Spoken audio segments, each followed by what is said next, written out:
Boa tarde a todos, boa tarde a todas. Sejam bem-vindas e bem-vindos à 20ª Cineop. A Universo Produção tem o prazer de recebê-los para mais um debate que integra o 20º Encontro Nacional de Arquivos e Acervos Audiovisuais Brasileiros. O Encontro de Arquivos faz parte da programação da 20ª Cineop e reúne 137 profissionais no centro de 34 debates e rodas de conversa, promovendo um espaço de diálogo, reflexão e troca de experiências. Bom, teremos agora o debate com o tema o uso de acervos na criação de novos filmes. A mesa ela propõe uma conversa sobre os múltiplos modos como diferentes realizadores têm se apropriado de imagens de arquivo, sejam elas oriundas de acervos públicos, coleções particulares ou registros pessoais na construção de novas obras. Ao revisitar e ressignificar tais documentos, esses realizadores não apenas ampliam o repertório estético e narrativo do cinema contemporâneo, como também provocam reflexões críticas sobre as formas de representação do passado, suas lacunas e permanências. Como esses processos criativos, realizados a partir de documentos de arquivo, podem provocar uma reflexão sobre a preservação e a memória? Bom, para compor essa mesa, a gente tem como mediador o Vitor Graise, que é produtor e pesquisador, e os convidados, Ana Ripper, diretora de Paraíso, André Luiz Garcia, diretor de Itatira, Kleber Eduardo, que é curador de longas da Mostra Contemporânea, Liliane Mai e Jorge Bodansky, diretores de Um Olhar Inquieto, o cinema de Jorge Bodansky, Tarsila Araújo e Marcelo Melo, que são diretores de Os Ruminantes, e Tiago Mulan, diretor de Meu Pai e Eu. Se vocês quiserem, por favor, podem ir tomando seus assentos.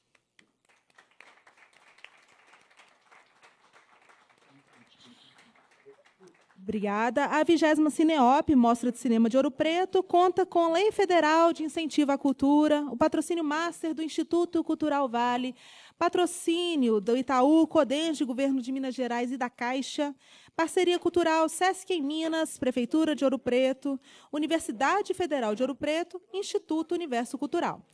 A realização é da Universo Produção, Ministério da Cultura, Governo Federal, União e Reconstrução. Bom, informamos que este debate ele está sendo gravado e será disponibilizado na plataforma do evento cineop.com.br e também no canal de YouTube da Universo Produção. A cobertura completa da mostra você pode conferir pelo site e também pelas nossas redes sociais, @Universo Producão. Se for postar, a gente convida a vocês a utilizarem a nossa hashtag Cineop, hashtag Eu Faço a Mostra. Bom, sem mais delongas, vou passar a palavra agora para o Vitor Graise, o mediador. Bom debate a todos. Muito obrigada. Oi. Bom, a gente tem uma mesa bastante composta e com pouco espaço, então a gente vai se ajeitando aqui à medida que todo mundo for chamado a falar. Boa tarde para todo mundo, para os convidados aqui da mesa. Minha primeira experiência como mediador aqui na Cineop, então, se eu me embananar aqui, vocês me perdoem. Mas eu só queria falar brevemente no início, um pouco para situar, né, a mesa. E aí, ontem a gente teve aqui nessa mesma sala um painel de lançamento da Rede Nacional de Arquivos Audiovisuais, pela Secretaria do Audiovisual, do Ministério da Cultura, e houve pelo menos duas intervenções, né, do público que me parecem representar certa angústia, né, em relação aos desafios do acesso aos documentos audiovisuais identificados em acervos de instituições de preservação por pesquisadores. Né? Muitas vezes a gente sabe que existe um material, um documento, que é para ser usado em um filme ou gerar uma nova obra, e a gente, às vezes, não consegue ter acesso por questões estruturais, né? de financiamento, de equipamento, digitalização, por aí vai. Eu lembro desse episódio e tento conectar com a nossa mesa, porque a questão do acesso aos documentos audiovisuais para a criação de novos filmes, e aqui a gente tem 5 novos filmes realizados a partir de documentos de arquivo, é um tema que sempre desperta atenção e gera bons debates. A gente está posicionado, então, né, nesse Encontro Nacional de Arquivos, e também queria, então, situar o debate. É óbvio que seria muito bom a gente falar desses 5 filmes, que são 5 ótimos filmes, nas questões estéticas, de direção, e entrar em minúcias, né, de cada filme. A gente não tem tempo para isso.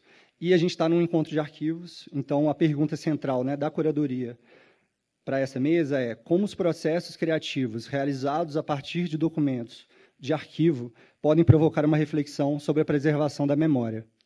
Memória, que é nessa criação da memória, que é o tema do encontro da temática preservação desse ano. Ou seja, né, essa pergunta, eu acho que ela também, de certa forma, é sobre como nós, produtores, realizadores e pesquisadores, a gente pode não somente cobrar a digitalização dos arquivos, né, diante das nossas urgências, mas também direcionar a nossa ansiedade e angústia para defender as políticas e investimentos em preservação. Né, porque acho que é um espaço nobre para isso, assim, né, com a presença de instituições de preservação, de pesquisadores. Então, acho que esse debate pode ser muito interessante. E a gente vai ter esses 5 filmes que compõem a mostra competitiva Arquivos em Questão. É o primeiro ano também de uma mostra competitiva na Cineop, dedicada a 5 filmes produzidos a partir de materiais de arquivo. E o título da mostra competitiva esse ano é Arquivos em Questão. Bom, e aí, sem me alongar muito, eu vou já, né, convidar o Jorge Bodansky para começar a fala, um dos diretores, junto com a Liliane Maia, de Um Olhar Inquieto, o cinema de Jorge Bodansky. E vou chamar atenção só para a nossa duração das falas. A gente vai tentar se concentrar aí nos 10 minutos, para ter tempo para a gente passar para as perguntas da plateia. E aí, só para a gente também, aqui no microfone, na hora de quem quiser falar, ligar, botãozinho vermelho, desligar, mas aí a gente vai ajudando aqui. E Jorge e Liliane, né? Acho que a gente, né, começar por essa história, de certa forma, uma história do cinema brasileiro, né, uma história ligada à sua trajetória como artista, como criador, e como também falam, chama atenção também, né, para 2 coisas. Todos os diretores e diretoras têm uma ótima entrevista publicada no catálogo da mostra, que eu acho que complementa esse debate, então recomendo que leiam. E o filme também passa hoje à noite, então a gente está também com essa questão de debatendo um filme que ainda vai ser exibido, mas recomendo muito que todos assistam depois. Então teremos alguns pequenos spoilers, mas acho que não compromete, né, a importância de assistir o filme. Mas eu queria falar disso, queria que vocês comentassem um pouco, claro, sobre, né, essa pesquisa, mas essa história do Brasil também representada, como vocês bem falam, né, na entrevista, é uma representação do seu cinema, mas também do Brasil por meio das imagens que você filmou, dos deslocamentos que você faz. Então, acho que seria por aí esse começo dessa conversa. Eu vou só abrir rapidinho, até porque a gente está falando de preservação, né, de arquivos e preservação de memória. E a gente está aqui com a memória viva aqui de um período do cinema brasileiro, né? E esse filme foi feito justamente com essa intenção.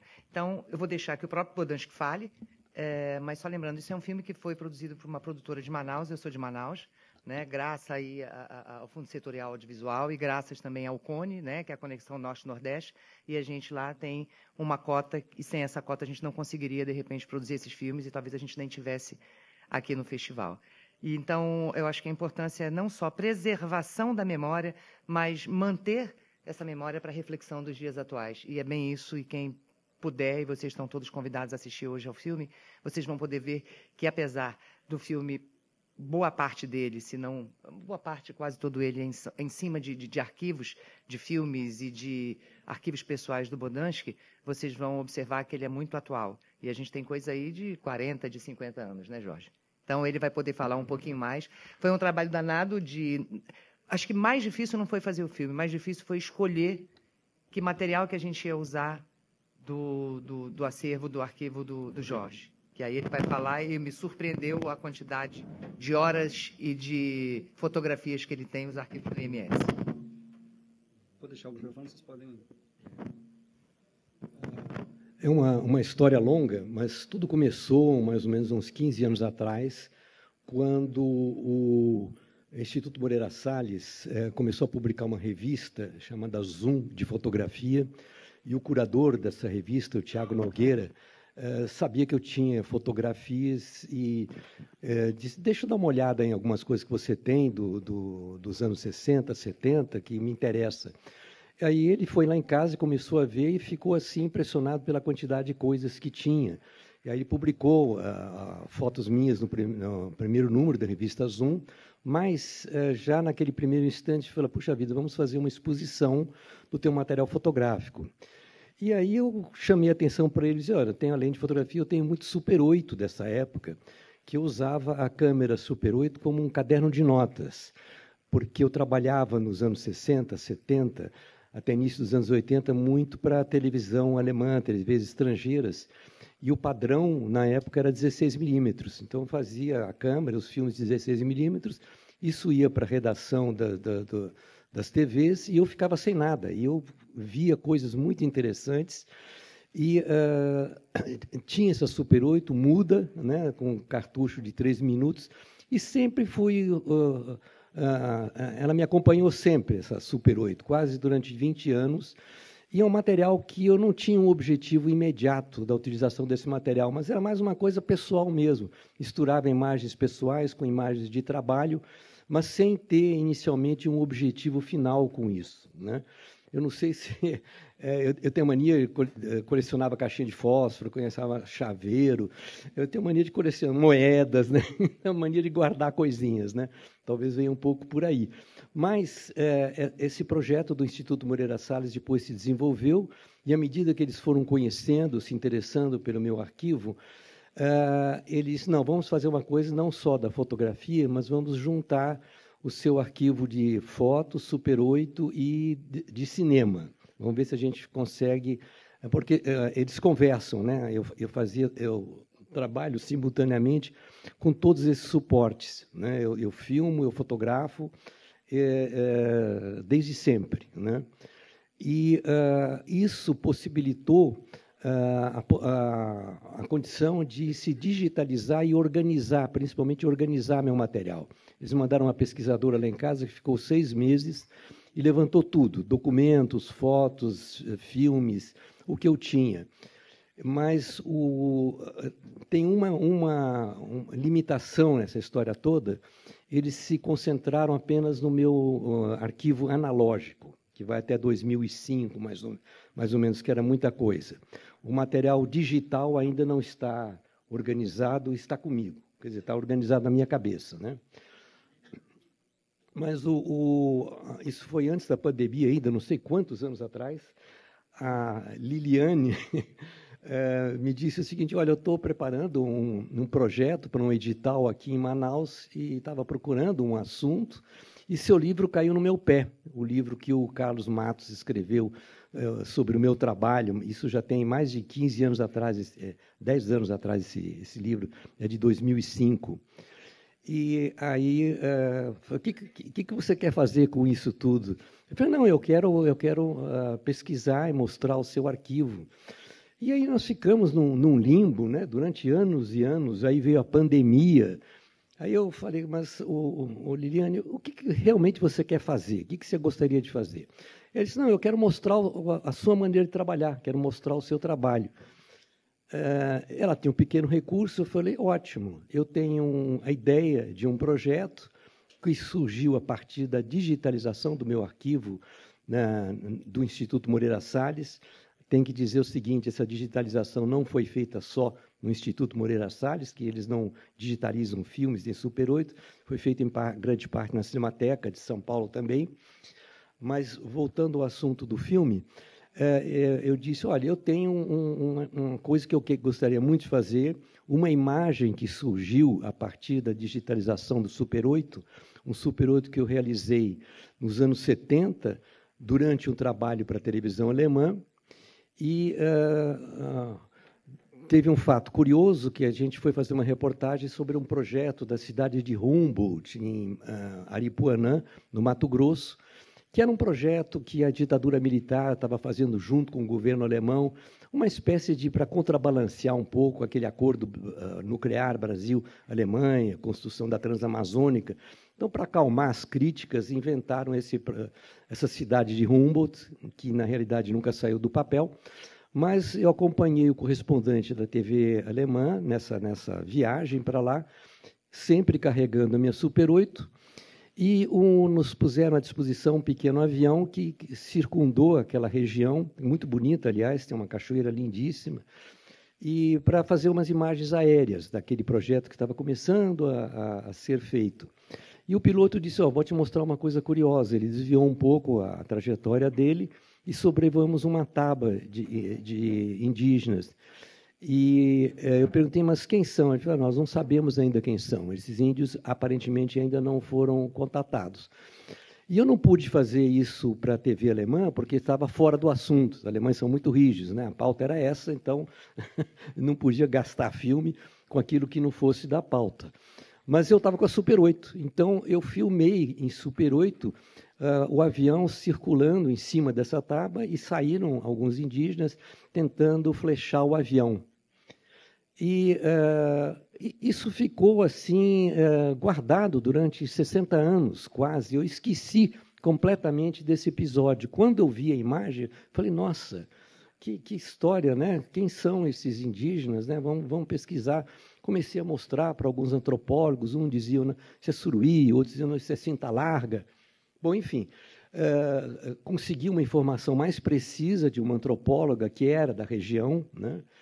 E quando a Liliane estava na dúvida, o que vamos fazer no projeto, eu disse, olha, eu quero ir atrás dessa imagem. Vamos ver quem são esses indígenas, o que aconteceu com eles e o que tem hoje lá, né? Quem está vivo, né? E aí eu falei, olha, Liliane, você quer fazer o seu filme e eu quero fazer o meu, por que a gente não junta? Você me filma filmando e com esse recurso eu faço o meu filme. Foi assim que a gente chegou ao filme que vai ser apresentado hoje à noite. Mas ele é totalmente... a coisa se estendeu, começou com essa imagem e, a partir daí, com as conversas, com as pessoas que a gente foi encontrando, eu fui incluindo todo um histórico desses 60 anos do meu trabalho, né? E muito a partir da curiosidade da Liliane, né? Eu quero mostrar o seu trabalho, o seu jeito de trabalhar. Então, a curiosidade dela, né? E o meu arquivo que foi colocado à disposição e a minha vontade de ir atrás dessa imagem, né? Que foi um trabalho, talvez, dos mais interessantes que eu fiz em cima do meu próprio arquivo, né? Eu já tinha esse arquivo, já foi utilizado em outros filmes, mas não da forma de descoberta como a gente fez nesse trabalho. Tem que dizer o seguinte, é um trabalho longo, acho que uns 4 ou 5 anos que a gente está trabalhando nisso, e durante esse período também a editora, Bruna Calegari, trabalhou. Então, é um filme que nasceu da edição, né? A edição é importantíssima quando a gente trabalha com arquivo, né? E ele teve várias vertentes, né? Quer dizer, até a gente chegar aonde a gente chegou com o filme. Mas eu tive um prazer enorme de reviver o meu arquivo e dar um outro significado a ele, né? Porque na época que eu fiz, o olhar era um. Hoje é um outro olhar sobre esse mesmo assunto. Então, você vê uma situação... Meu olhar sempre foi um olhar político, social, ecológico.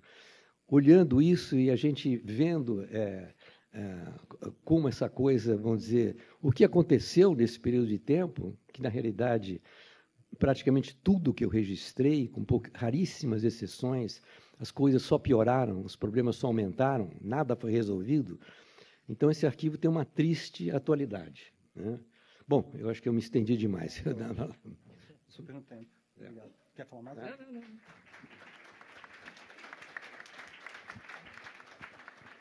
De fato, né, é super atual e acho que dialoga muito também com Os Ruminantes, do Marcelo e da Tarsila, para quem eu passo a palavra agora, né, também no meu lado esquerdo, que também é um filme sobre o cinema brasileiro, mas a partir de um projeto não realizado, né, de um filme que não existe. Existe o roteiro, existem histórias, então acho que também seria interessante ouvi-lo sobre esse desafio, né, de criar... Tem que segurar um pouquinho. De criar as imagens de um filme não realizado, e acho interessante também que vocês falam na entrevista do catálogo que usam materiais, inclusive do projeto Nitratos, da Cinemateca Brasileira, né? E então também é interessante como um projeto recém-lançado, né, já tem esse impacto direto na produção de novos filmes. E então é isso, passo a palavra para vocês, que também, acho que mais para o final do filme, chegam muito no Brasil de hoje, assim, né? Obrigado, Vitor. Boa tarde a todos.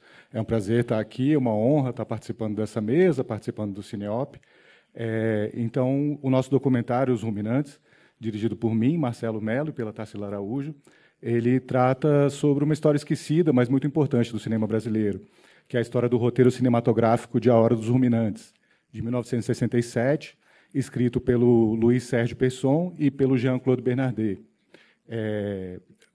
A história é uma espécie de alegoria da chegada dos militares ao poder, representada numa história de uma cidade do interior, a qual chegam homens estranhos, trajando uniformes, e começam a acontecer alguns acontecimentos insólitos nessa cidade, incluindo 2 invasões animais.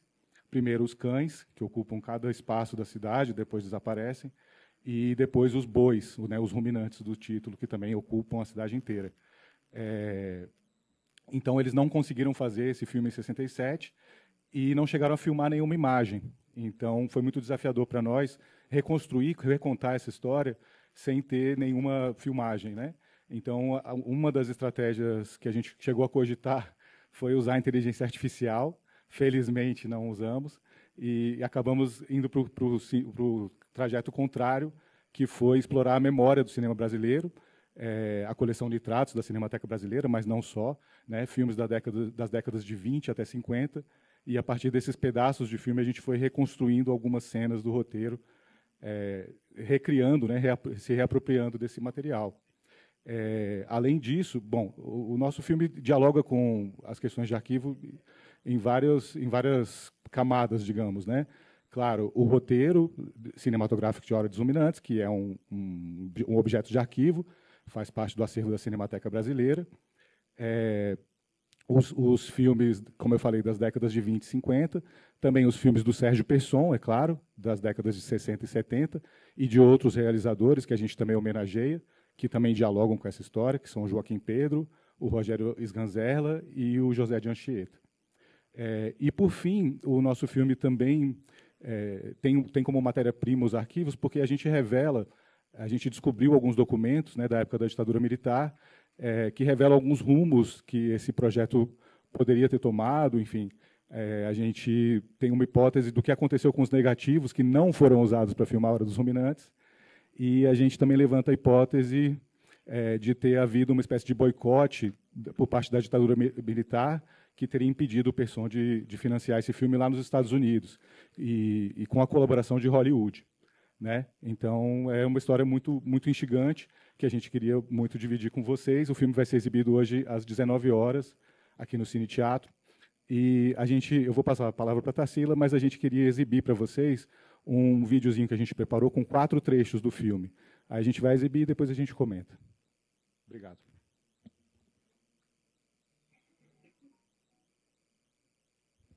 Se puderem apagar a luzinha do lado de cá.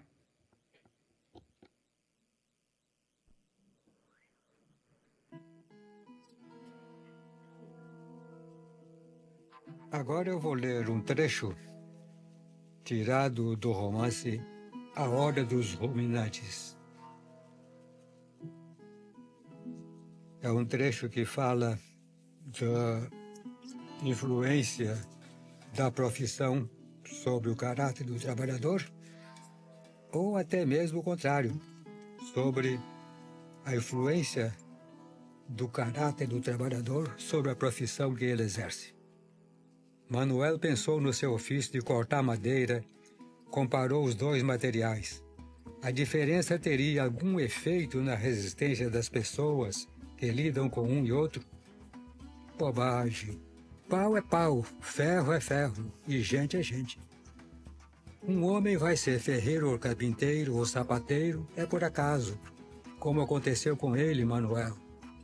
O pai era carpinteiro, ele teve também de aprender o ofício para ajudar. Não podia ficar o tempo todo zanzando sem ocupação. Vai ver que, com Apolinário, aconteceu do mesmo jeito. Mas será que não entra a força da vocação? Muitos rapazes quiseram aprender carpintagem com ele. Mexeram, viraram, largaram. Mas não aprendiam nem pegar as ferramentas. E será também que o costume de lidar sempre com o mesmo material, entra ano sai ano, não vai influindo na alma da pessoa, contagiando moleza ou dureza?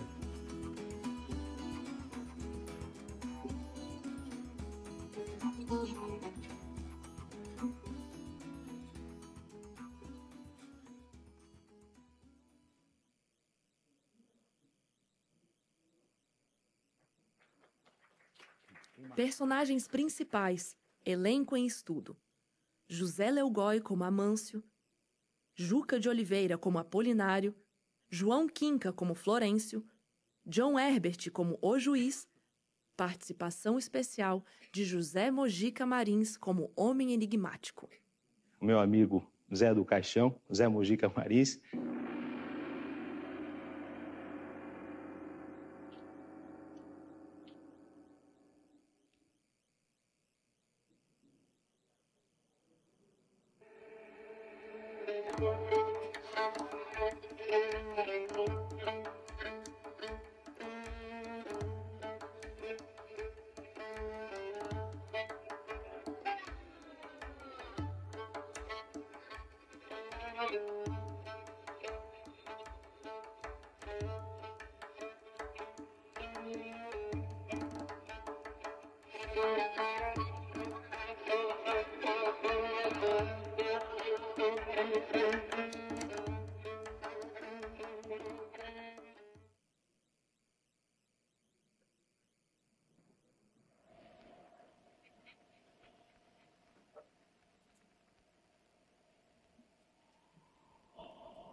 Agora eu vou ler. Boa tarde. Eu vou falar rapidamente, porque a gente já se estendeu um pouco, porque tinham os trechos, né, do filme.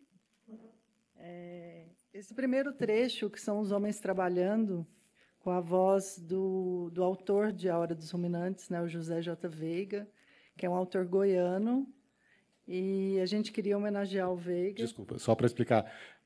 O nosso filme é sobre o roteiro, mas o roteiro é baseado numa obra literária que é desse autor, o José J. Veiga, A Hora dos Ruminantes. Isso. E com a trilha do Duda Larson. E nesse trecho a gente usa o que o Marcelo falou, que são os filmes da década de 20 e 50, inclusive com filmes do Humberto Mauro. Então, a gente tem esse resgate do cinema brasileiro, inclusive, como vocês falaram também, a Nitratos, né, da Cinemateca Brasileira. O trecho 2, que é elenco em estudo, a gente usou trechos do Caso dos Irmãos Naves, Essa Noite Encarnarei no Teu Cadáver, do Mojica, e Amei um Bicheiro, que é um filme de 1952.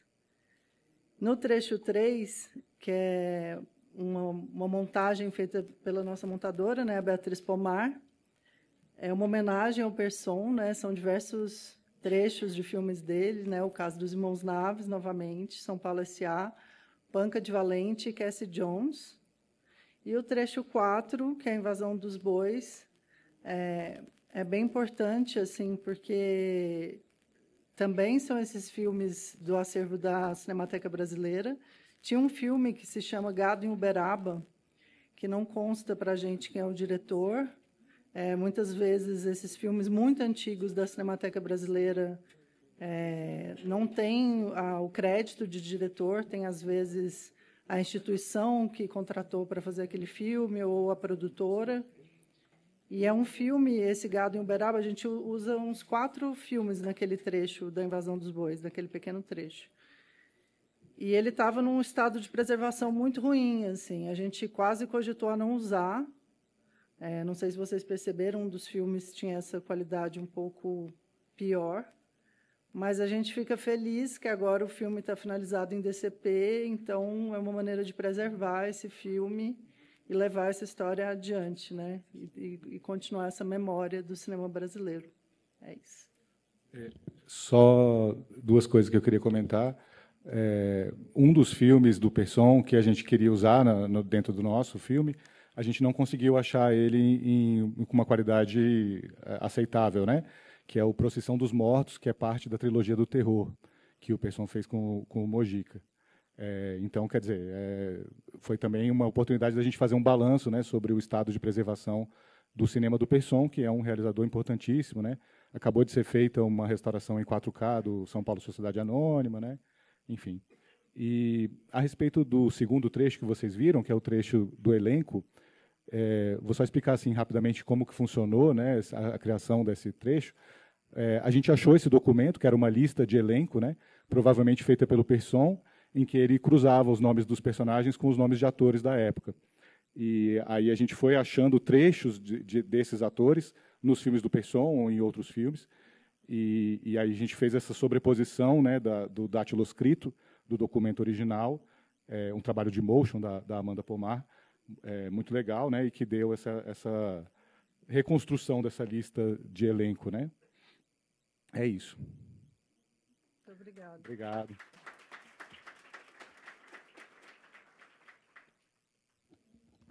Muito legal. Obrigado pelo trecho também e por igualdade aqui de direitos. Quem quiser exibir trechos, está liberado, para não ficar, né?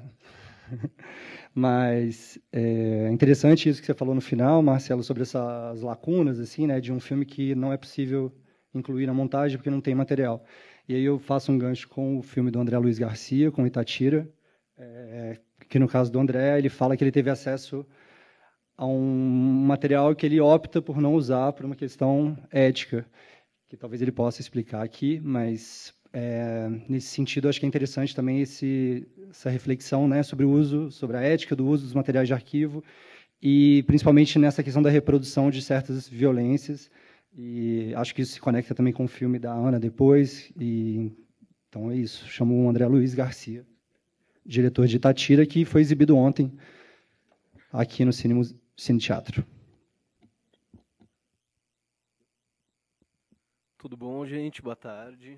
Uma alegria muito grande estar aqui, tanto nessa mesa quanto nesse festival. Essa questão ética, eu acho que desde o início nos pegou muito, porque a gente trata a questão da mídia como pejorativa e invasiva para a comunidade local da cidade. Então a gente desde o início já tinha uma postura muito firme, assim, muito assertiva de não utilizar esse material para também desvincular um pouco do que a mídia tinha feito e nossa abordagem sempre foi outra, assim, né?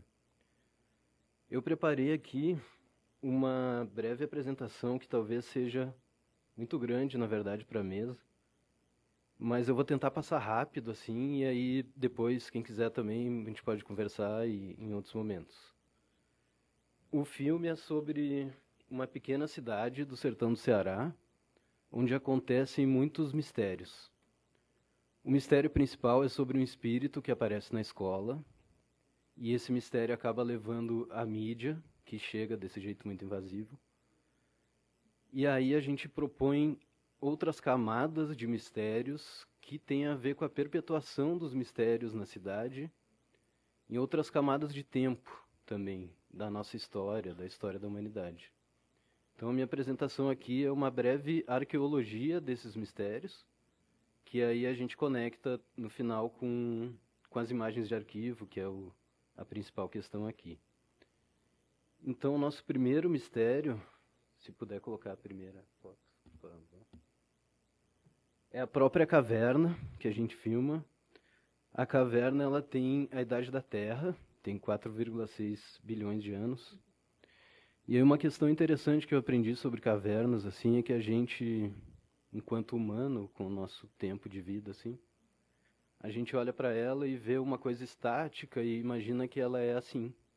Mas a caverna, na verdade, ela é um elemento vivo, assim como um rio, como uma árvore. E ela vai sempre se alterando, sabe? Então ela passou momentos que ela teve totalmente submersa, embaixo d'água. Outros momentos que a água batia nas paredes e aí formou a construção rochosa dela. E o momento que ela está hoje, que é uma caverna no meio do sertão seco e, enfim, ela é um elemento vivo que está sempre também em mutação. Nessa caverna, pode passar para a segunda foto, por favor. A gente filma animais troglóbios, que são animais que vivem só nas cavernas, que não precisam da luz do dia, que não precisam sair dali, que têm características fisiológicas e comportamentais específicas de cavernas mesmo. Então acho que é também um pouco curioso, assim, que são animais que vivem no escuro e a gente, quanto cineasta, vai lá, ilumina e filma, enfim. Aí o nosso segundo... Pode passar para a próxima, por favor? A mesma caverna possui essas gravuras rupestres que são tombadas pelo IPHAN, é um sítio arqueológico, que também ninguém sabe quem fez. Está lá há muito tempo, mas ninguém tem certeza de quem fez. Então, assim como o mistério principal, que aparece o espírito na escola, que não tem uma solução, esses mistérios todos também, no caso, não tem uma solução. As informações que a gente tem é que o picote é da tradição itacoatiara, que pode ser resumida como grande tradição amazônica também. Então, ela está em sintonia com essa tradição. Mas existem 1000 teorias, assim, tem uma que eu adoro, que dizem que foram os maias que fizeram. E, enfim, são muitas teorias sobre quem fez na cidade. E também tá na mesma caverna, que é um grande patrimônio arqueológico, em Itatira. A próxima, por favor. Aí nós temos as pinturas rupestres, que também ninguém sabe quem fez, mas pelos traços, ela tem traços da tradição nordeste e da tradição seridó, que é do Rio Grande do Norte. E como tem uma relação próxima, até pode passar para a próxima, talvez. E para a próxima também. Existe essa relação física de espaço, quase, que é quase uma linha reta de onde elas estão até São Raimundo Nonato, que é onde estão na Serra da Capivara, que é onde tem os principais painéis da América, né? Então, como é uma linha reta de 300 quilômetros, assim, e são traços muito parecidos, eu acho que tem alguma correlação, né, entre quem fez, pode ter tido e tal. E o IPHAN não tombou ainda, inclusive eu mesmo fiz um ofício, encaminhei para o IPHAN, e não tombou ainda porque eles alegaram difícil acesso, e realmente foi uma trilha de 7 horas, assim, para a gente conseguir chegar e ir abrindo mato fechado. Aí eles alegaram falta de pessoal e difícil acesso, mas que eles sabem da existência e que pretendem tombar num futuro próximo. Aí o próximo mistério é o reisado, que é um folguedo popular fruto da junção de vários folguedos, do Bumba Meu Boi, dos congos, das rodas de São João, que é uma tradição centenária também na região. No Cariri, com a presença do negro na cultura da cana-de-açúcar, fez surgir os reis de Congo. No sertão, com a cultura do gado e do couro, os reis de Congo se transformam em reis de caretas, já mesclados com elementos indígenas. E aí, por isso que eles estão mascarados com elementos de couro, de gado. Esse moço é um rosto de bode, com pele de bode. E eles estão mascarados porque eles representam... Até pode passar para a próxima foto, talvez. Que eles representam os reis magos voltando do nascimento de Jesus. E aí eles estão mascarados para enganar o rei Herodes, que queria saber o local do nascimento de Jesus para matá-lo. Então, eles são meio que salvadores de Jesus, no caso.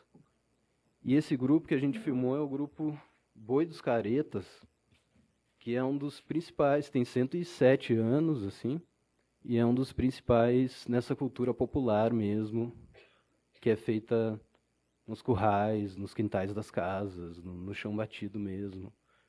E é isso, é mais um dos mistérios. E aí, como está nessa foto, a gente meio que correlaciona esse mistério com a questão do feminino, que é uma questão muito importante também para o filme, do ataque ao feminino e de como ser mulher num sertão e num contexto de cidade pequena.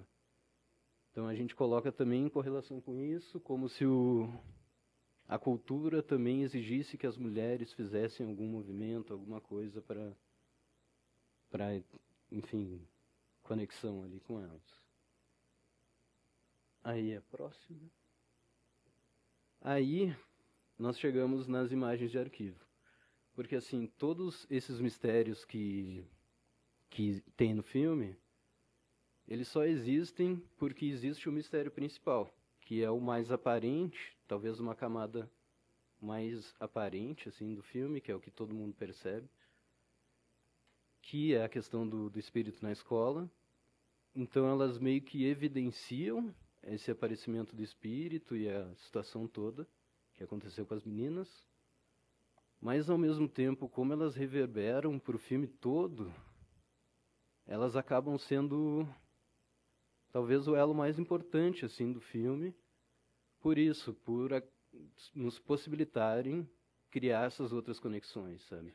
Porque se não existisse esse material de arquivo, a gente não poderia criar essas outras conexões. E aí eu criei, para mim, assim, uma imagem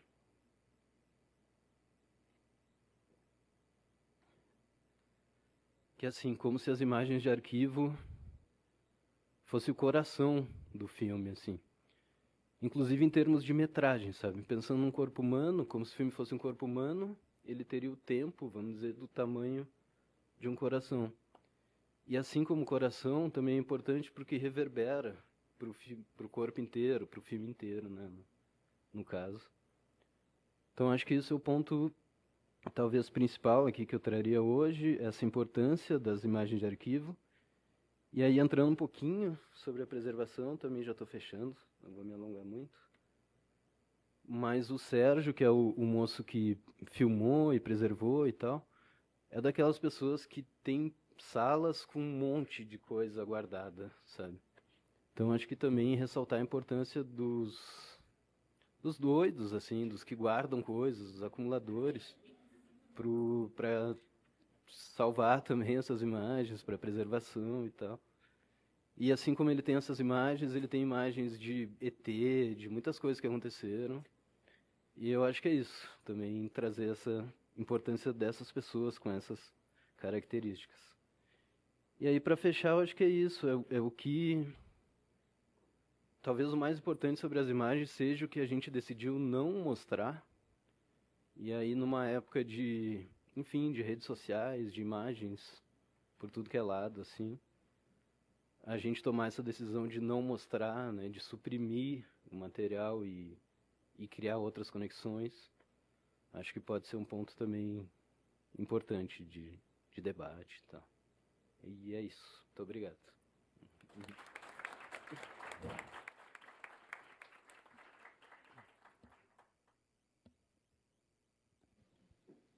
Obrigado, André.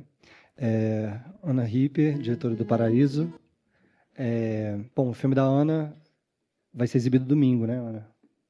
Amanhã à noite. Também é um filme que ainda não foi visto aqui, mas ele, né, também trabalha sobre essa questão das violências e racismo, escravidão, né, questões das violências da sociedade brasileira, violência policial e outras, e constrói isso a partir de personagens e também de materiais de arquivo, mas numa linha até de um uso irônico e de crítica, né, o uso do arquivo até para desmentir, questionar o que a gente está ouvindo de algum personagem ali E você falou um pouco também do uso da importância dos arquivos públicos para a construção desse filme. Então, é isso que eu queria trazer assim, um pouco do Paraíso, mas que você contasse para a gente como é que foi o processo, que também foi um processo longo de pesquisa e de elaboração do filme, né? Sim. Obrigada, Vitor. Boa tarde, pessoal. Um prazer enorme estar aqui nessa sala cheia e com os colegas aqui que eu admiro tanto, né? Jorge Bodansky, referência, mestre, assim, estou super honrada de estar aqui. Eu vou voltar um pouco para falar, porque assim, realmente eu me sinto muito feliz de poder participar dessa conversa, né? Porque os arquivos, o uso dos arquivos, o sentido dos arquivos, dos filmes que a gente faz, o acesso que a gente tem a eles, enfim, é algo tão constitutivo, né, do nosso ofício de documentarista. E lidar com isso é algo que me inquieta muito, né? E me inquieta tanto que eu já vou chegar no Paraíso, que é um filme construído muito sobre material de arquivo. Me inquieta tanto que eu sempre fui super econômica nos meus filmes no uso de material de arquivo, né? Porque eu respeito demais o arquivo.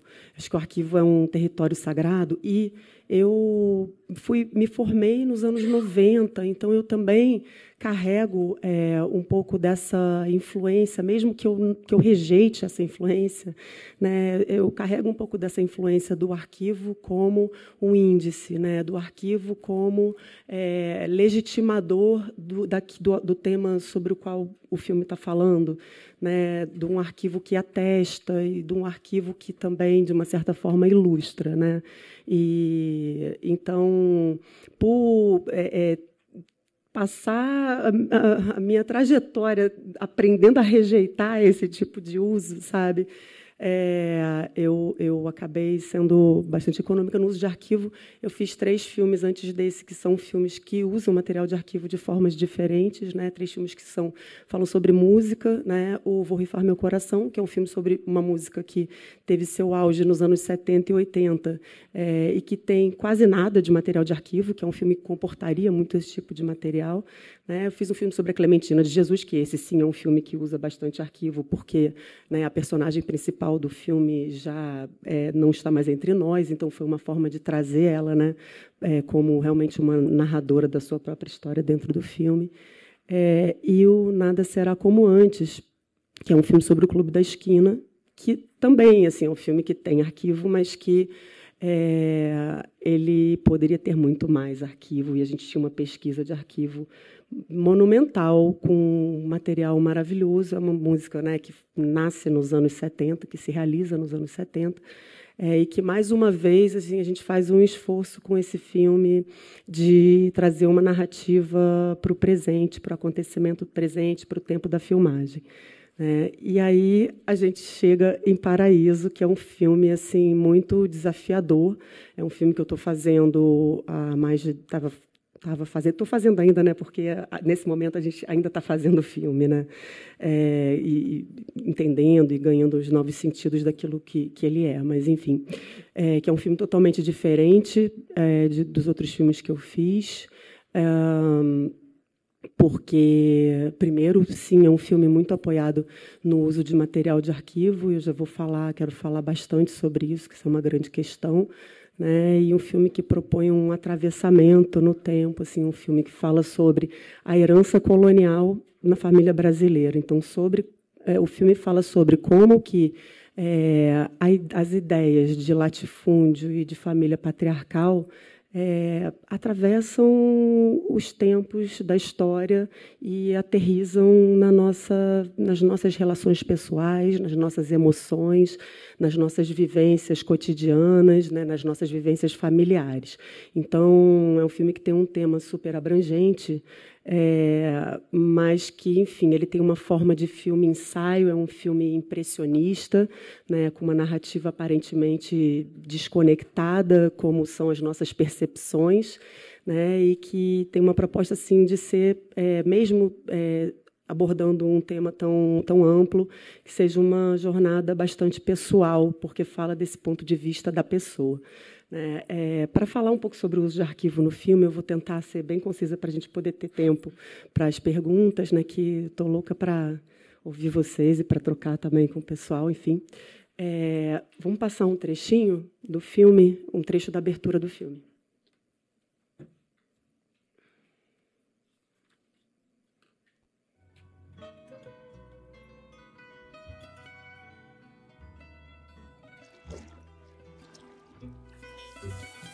Ai, para um pouquinho, só para a gente poder ver desde o começo.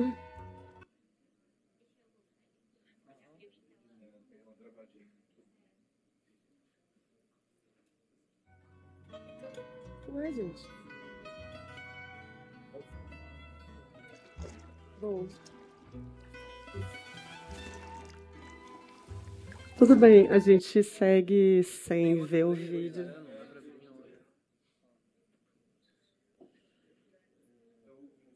Não, tudo bem. Será que num browser, navegador?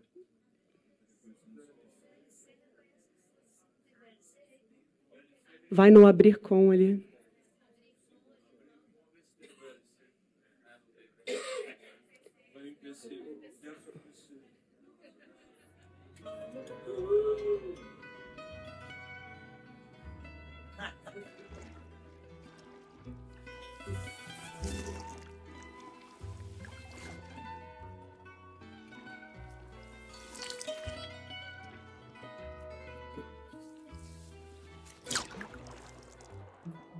Que povo é este, que povo,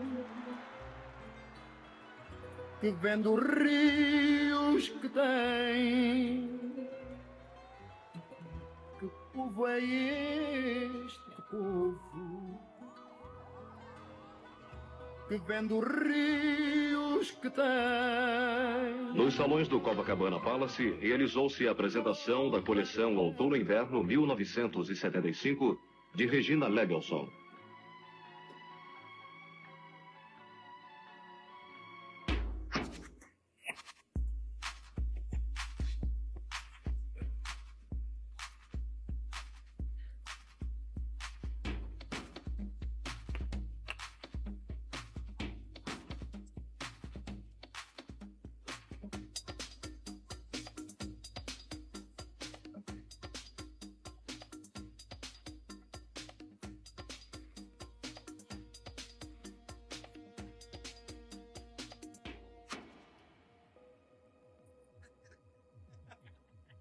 Salientemos a doçura nas relações de senhores com escravos domésticos, talvez maior no Brasil do que em qualquer outra parte da América.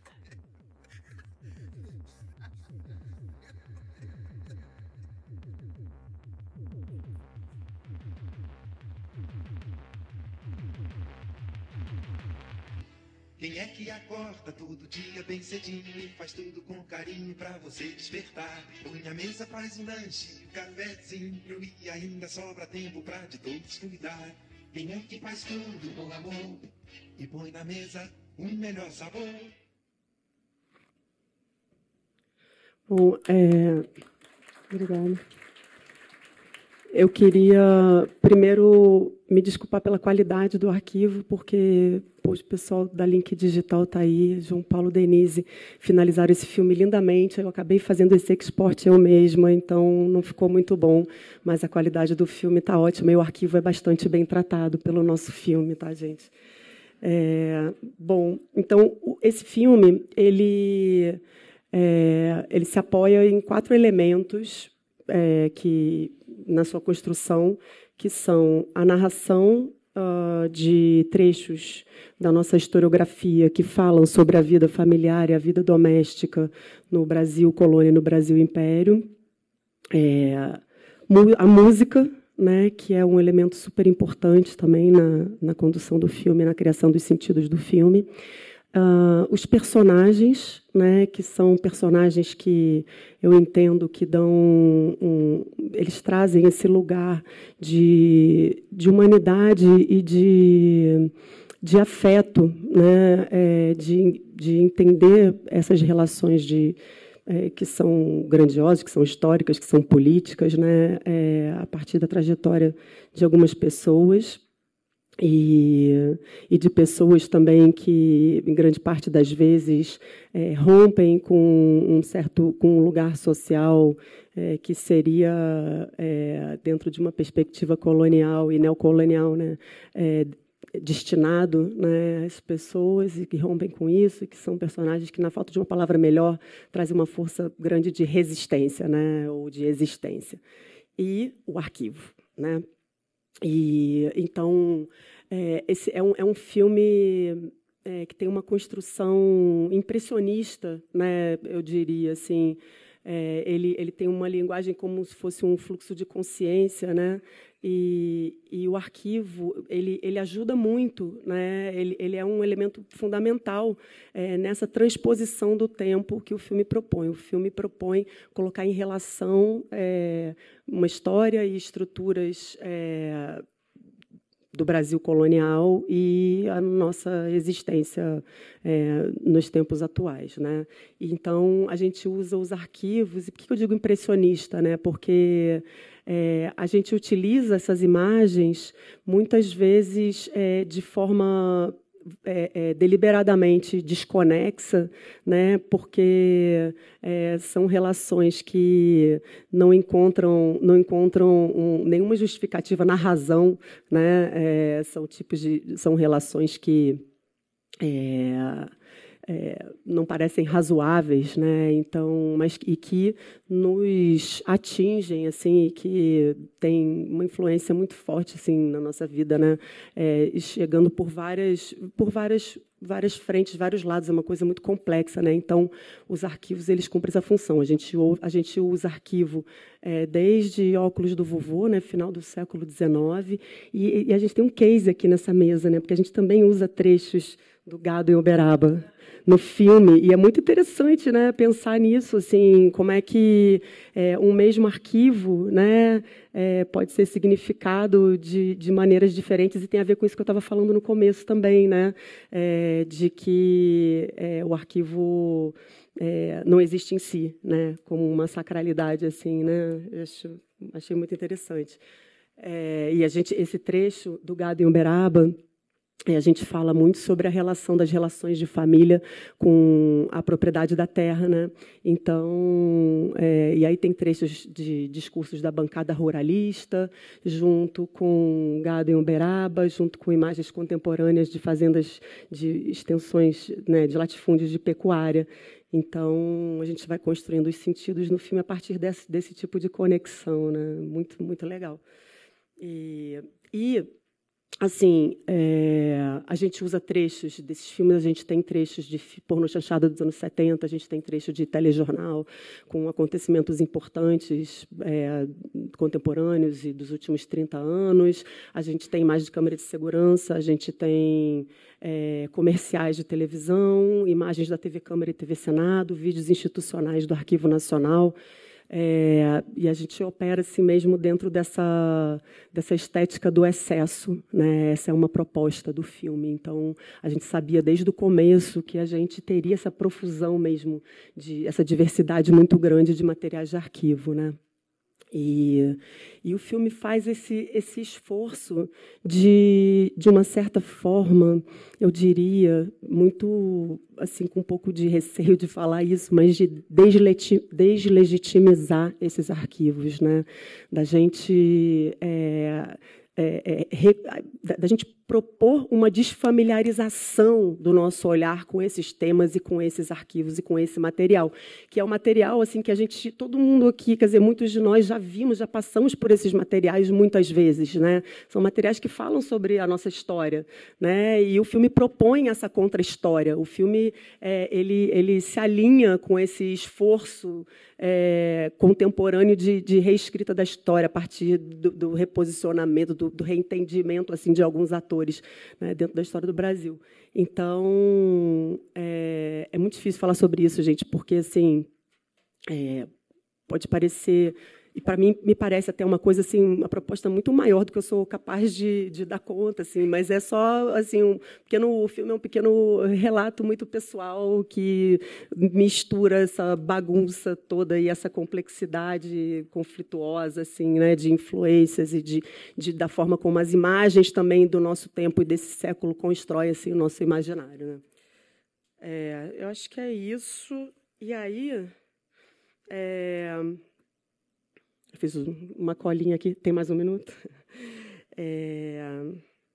Então, e aí o filme, a gente faz esse exercício de deslocar os arquivos do seu lugar nativo, né? Então, essa, vamos dizer, desconexão ou até contradição entre o som e a imagem é um forte caminho narrativo, assim, da proposta do filme, né? E aí, como no sentido de, assim, causar realmente da gente poder olhar para essas imagens e para esses adventos com estranhamento, né? Com desconforto, né? Necessário, assim, para a gente poder digerir também certas coisas que a gente vê no filme, que a gente vê na nossa vida cotidiana através dessas imagens que nos chegam, que são imagens de muita violência, né?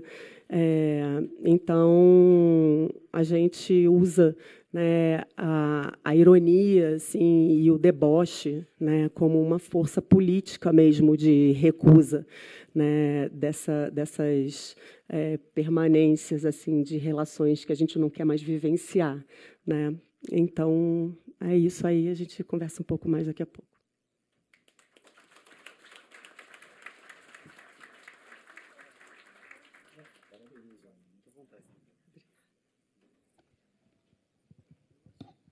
Obrigado, Ana. Passo a palavra agora para o Thiago Mulan, diretor de Meu Pai e Eu, que foi exibido ontem à noite. Não sei se você trouxe algum material, Thiago, também quer mostrar? Não, eu talvez, se tiver tempo, se a gente passar um conseguir, trailerzinho no final. Um trailer, Tá, a gente vai passar também um material do Olhar Inquieto, então vai estar todo mundo contemplado. Mas, bom, o filme do Thiago... Está parecendo pitching isso aqui, né? O filme do Thiago, Meu Pai e Eu, ele é um registro muito pessoal, né? Uma imersão num arquivo do pai, e que não demandou, imagino, essa pesquisa de arquivo de instituições, mas um mergulho, né, na sua própria história, mas que usa esses diferentes documentos, né, diversos documentos. E então, acho que é uma outra abordagem, né, um pouco diferente, por não ser nem seu próprio arquivo, nem um arquivo público, mas um material que só ele talvez pudesse trabalhar, né, um material que talvez só ele pudesse abordar e fazer disso um filme. Deixa eu falar que eu não consigo agora mandar. Pode deixar. Tudo certo aí? Tá. Sim. Mas é isso. Fica à vontade e Valeu. Contar para a gente como é que foi, então, essa relação com os materiais mesmo, né? E um certo mergulho que também exige... tem uma relação emocional com um arquivo. Sim. Eu estava ouvindo agora a Ana e a gente tem algumas visões. A gente conheci praticamente hoje, né? A gente conversou bastante agora de manhã. E quero agradecer também já aqui na largada ao festival, que essa coisa de estar aqui é muito importante. Essas trocas são muito legais. Não é a primeira vez que eu estou em um evento organizado pela Universo Produção, e é sempre essa... Mesmo os eventos de mercado, tipo o Cine Brasil, o Brasil Cinemundi, é sempre essa coisa muito acolhedora, muito próxima, isso é muito legal. E duas coisas que ela falou ali que me tocam muito, que me fala, poxa, olha, tiquei. Uma que ela fala sobre o impressionismo, né? Porque o impressionismo, se eu não me engano, o movimento artístico que vinha antes foi o realismo, e aí o impressionismo nasce como uma... Quando chega o advento da fotografia, quando vem a fotografia, então questionam ali o que vai ser agora da pintura. E aí daí vem o impressionismo justamente para dizer, olha, vamos achar um lugar de colocar subjetividade nesse material. E, apesar de estar parecendo que eu estou divagando, eu acho que o lidar com o arquivo passa muito por aí, né? Porque esse gado em Uberaba, que 2 filmes usaram de maneiras distintas, então, né, existe o tempo que aquele registro foi feito, essa teoria não é minha, né? O tempo que o registro foi feito, depois o tempo em que você vai lidar com aquele arquivo, e depois o tempo da fruição dessa obra, que é esse tempo que a gente está vivendo aqui agora, né? 3 momentos ali né, desse tempo e narrativo. Inclusive é o nome da obra, Paul Ricoeur. Mas o Meu Pai e Eu é um filme que eu resgato a minha relação com meu pai 10 anos depois da morte dele. Logo depois que ele morre, eu entro na casa, faço alguns registros fotográficos e tal, e descubro embaixo da cama dele uma mala de couro, que logo eu tiro, abro, dou uma olhada assim, tenho aquele impacto inicial e guardo e deixo ali. E 10 anos depois, vamos lá, vamos abrir esse negócio. E isso foi 2015. E 10 anos depois também, eu lanço o filme, que é o Momento Aqui Agora. E essa dificuldade, eu acho que o que o meu filme tem, talvez, de um pouco de diferente, seja isso. Seja esse...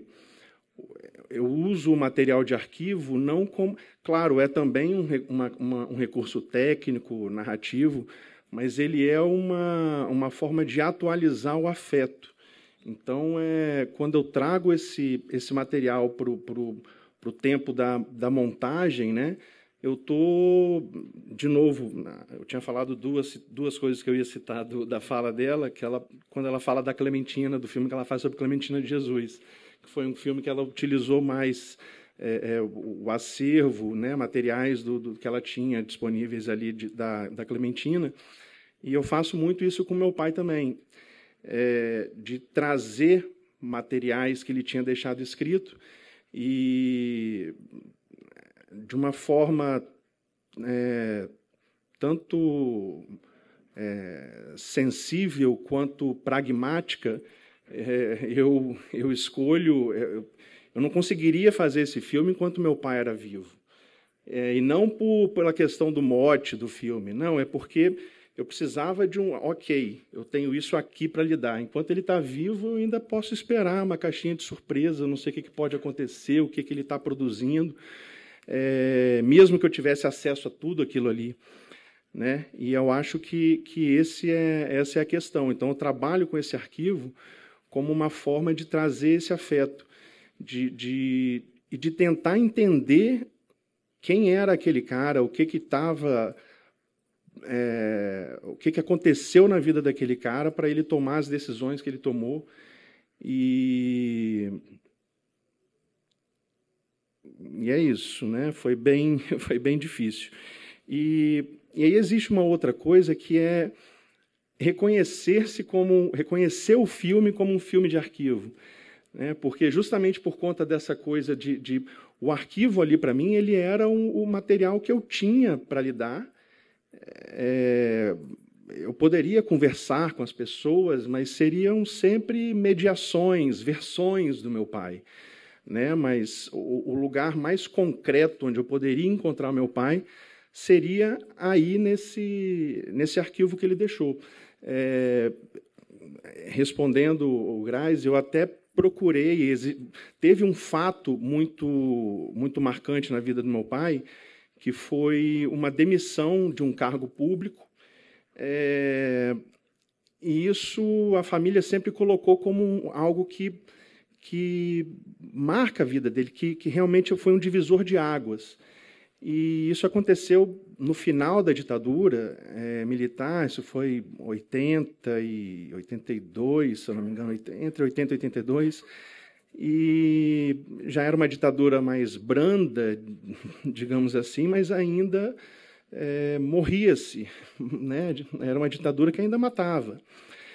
E quando eu fui mergulhar nesse material, eu imaginava que eu fosse encontrar alguma coação nesse sentido de falar, cara, meu pai surtou, o que aconteceu com esse cara? Então, eu imaginava que eu fosse encontrar isso. Então, eu fui em arquivo público, fui buscar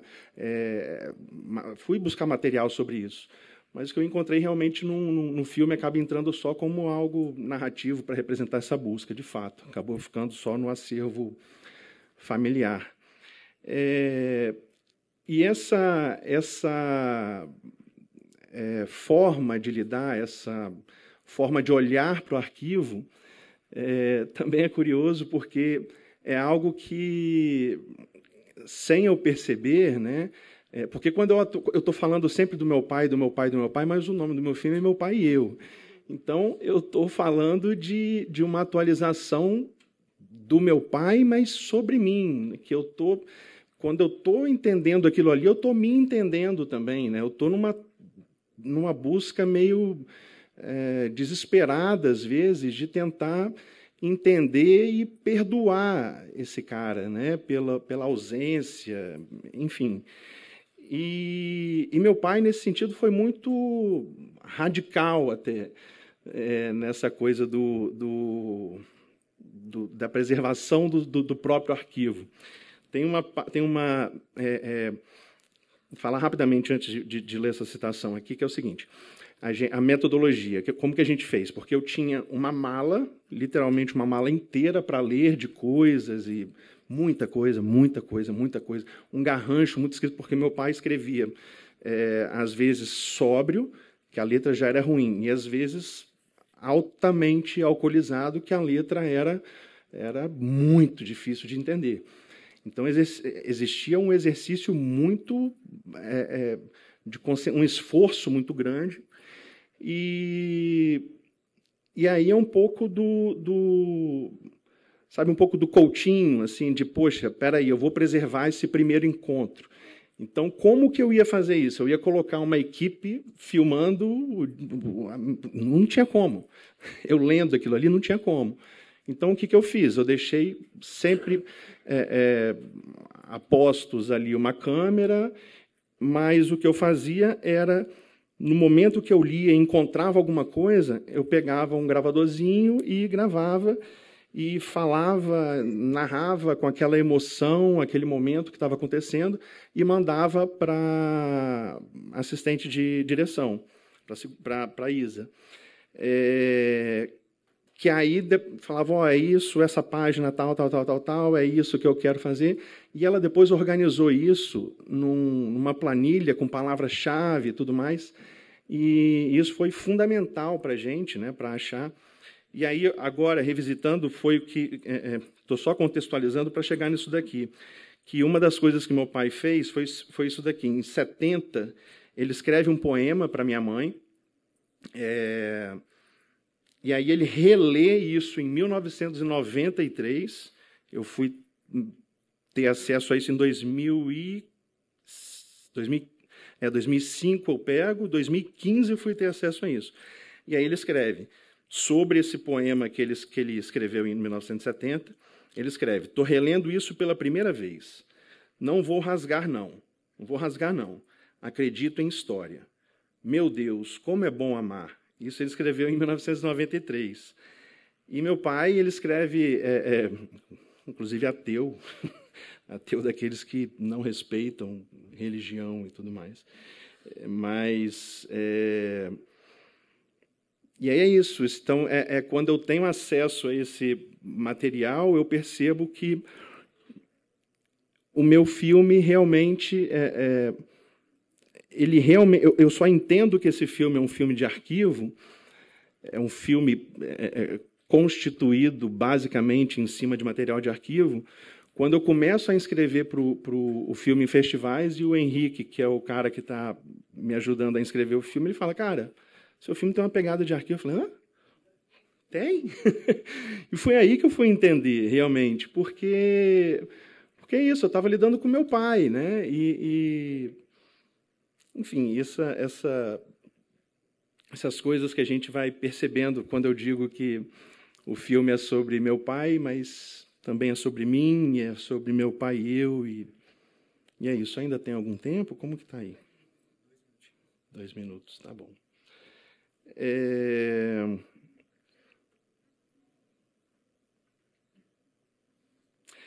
Tem 2 coisinhas também muito ainda falando sobre essa coisa de essa relação pessoal com esse arquivo, né? Em um dos diários do meu pai, ele escreve ali: "Please do not even try to open it." Aí logo na largada eu olhei aquela porra e falei: pô, e aí, eu abro ou não abro? Exatamente. Eu falei, pô, não, se ele não quisesse que a gente abrisse isso, ele não ia escrever esse troço desse tamanho.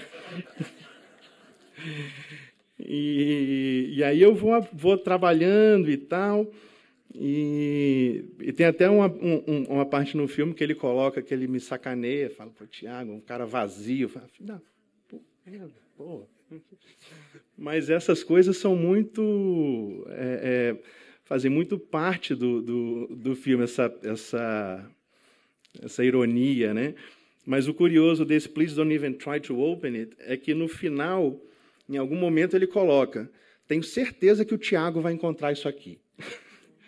O Gustavo não, Gustavo é meu irmão. Gustavo não, Gustavo é muito isso, muito aquilo, não sei o que. Tiago vai achar esse negócio e vai fazer bom uso.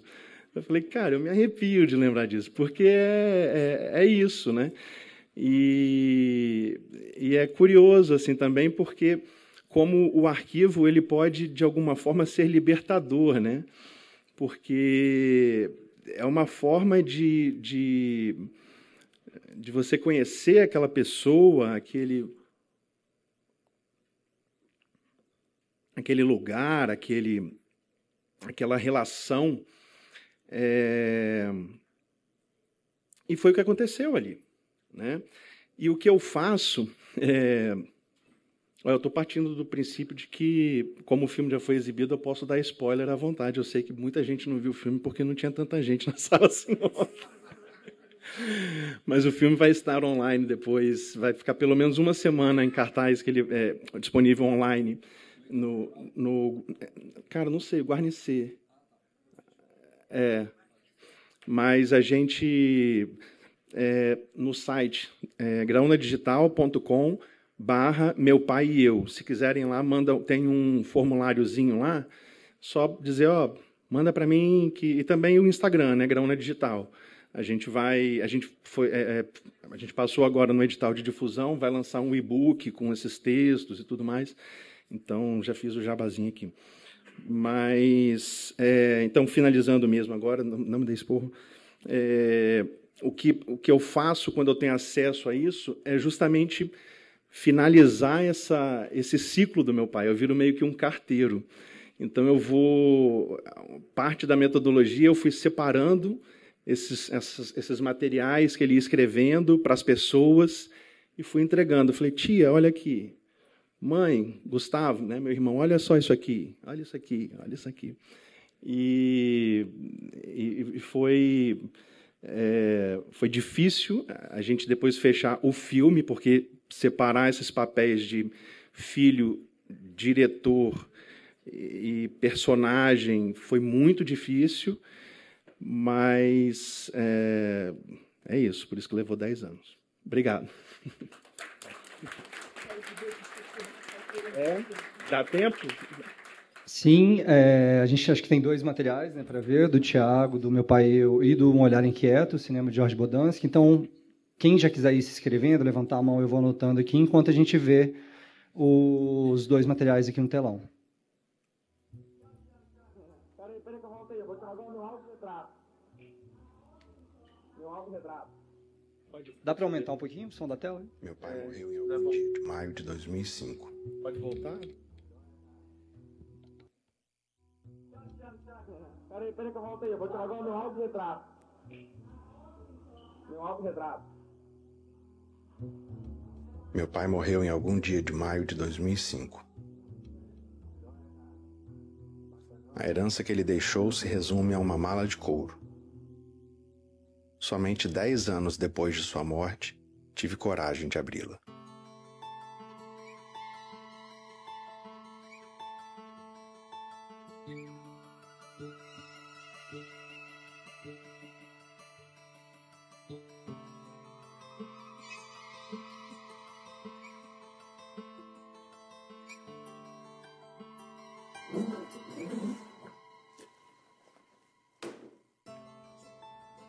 pode remontar isso são vocês dois, né? Meu pai não está aqui. A nossa experiência com o papai foi muito diferente. Estava perdido. Totalmente perdido. Influenciou todo mundo. Hoje vejo o erro. Nossa, já sem conserto. Isso aqui foi em que ano? Ai, filho, não penso não.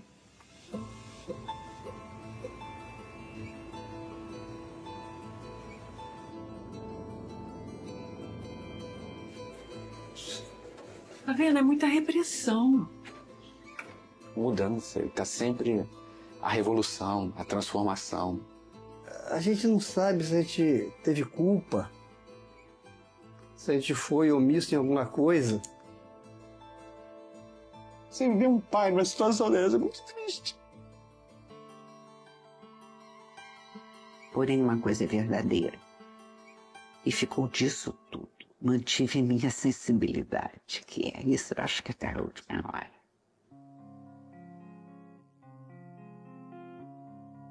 Hoje, é curioso perceber que não lembro muito claramente como era a voz do meu pai. De algum modo, eu apaguei isso da memória. O que será que ela diz, ou dizia, que eu não quero lembrar?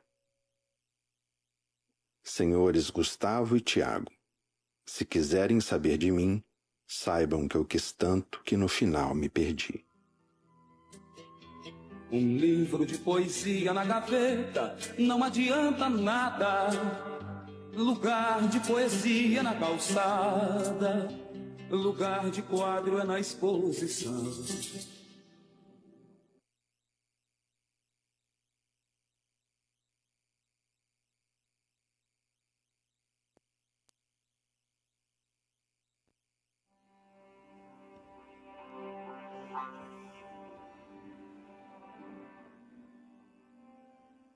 Durante toda a minha vida, eu estive atrás da câmera.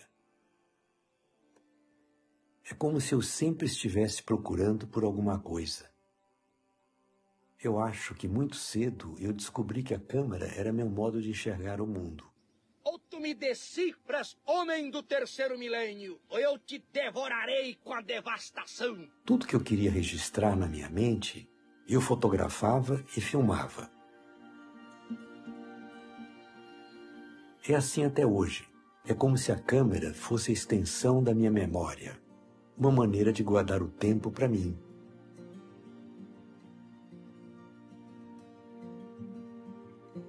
Uma parte dessas ideias viraram documentários conhecidos. Cadê o outro? Mas que Tião? Tu não é o Tião Brasil Grande? Brasil grande, cada vez maior, sempre pra frente. Mas muito do que eu filmava ficava esquecido. Esse filme começa com a vontade de revisitar esse material que fui fazendo ao longo de toda a minha vida.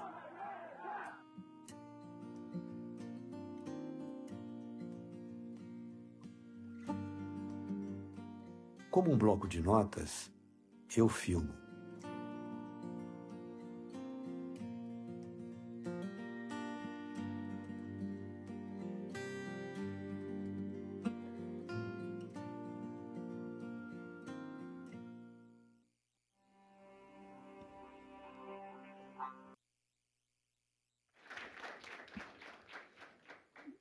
Já temos uma pergunta da Maria do Rosário. Tem a fala. Kleber.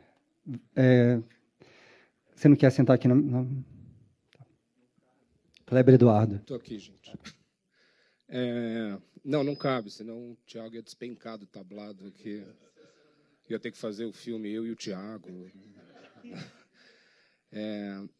Só contextualizando um pouco nosso processo, né, na curadoria, o que a gente tinha como critério, assim, foram 180 longas escritos, né, para a gente chegar a 5 dentro desse recorte. Mas o que eu queria falar assim, é que, nos últimos tantos anos, a gente vê, sobretudo no filme-ensaio, no documentário, uma ampliação muito grande do uso dos arquivos visuais, sonoros, fotográficos e tudo mais, né? eu programo um festival latino-americano também em Belo Horizonte, e isso não é um fenômeno brasileiro, isso é um fenômeno mais amplo, e que eu acho que tem muito a ver com esse momento. Isso não é inédito, mas a gente vive, digamos assim, um momento bastante evidente e de grande quantidade desse modo filme-ensaio, né? E o filme-ensaio, ele, na maior parte das vezes, ele chama uma primeira pessoa e essa primeira pessoa chama arquivos, né? Então, tem um triângulo aqui, eu vejo, né? Porque a primeira pessoa está muito em voga, o filme-ensaio está muito em voga, consequentemente, os arquivos estão muito em voga e isso tudo está entrelaçado. E aí, eu coloquei esse título, né, para essa competitiva de arquivos em questão, porque eu acho que quando você tem uma profusão de uso de uma certa natureza de material, você precisa refletir sobre quais são os modos que se utiliza os arquivos, porque eles podem virar, como a Ana Ripper colocou, eles podem virar uma espécie de creme de leite, né? Uma imagem legitimadora, né? O que eu estou falando vem de algum lugar que o arquivo me dá a comprovação indicial, né? Então, o que nos interessava era ver justamente que naturezas de arquivos, e hoje a gente tem uma predominância de arquivos audiovisuais já de mini-DVs e de celular, né? O VHS ele passou rápido como um arquivo em alta. Agora já estamos nos celulares, já estamos, né, na mini-DV.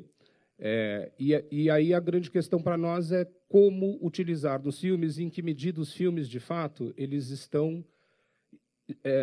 o arquivo é estrutural dos filmes, e não apenas a cereja do bolo. Então, aqui eu acho que os 5 filmes eles se fundam nos arquivos, ou na busca de arquivos no entorno de uma ausência do arquivo principal, que é o caso do Ruminantes, né? Então, você vai para o entorno, porque já existe aqui algo que não aconteceu, né?